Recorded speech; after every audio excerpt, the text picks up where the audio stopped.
Това не е философия, а самата реалност. Добре дошъл в София.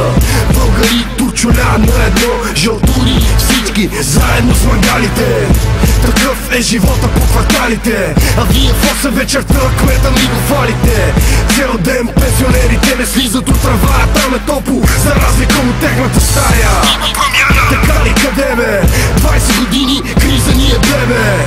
Нема що всички големи държавници и Костов и Борисов излезнаха измамници. Чалгата не спират да свири по радията. Мама ви да еба хорите си по селата. София стана като шопска салата. На кючеци ли възпитавате децата?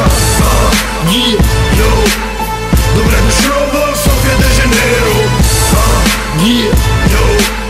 Не гледай центъра в Каталония геро.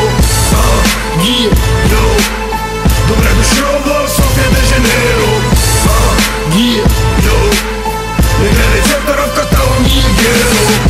Задръстване с истина бокуци, на светофара наравно джипове с каруци.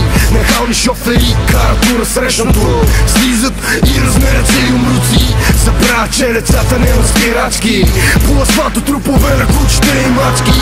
За 20 кинта сините те пускат и после на ъгъла с проститутките разпускат.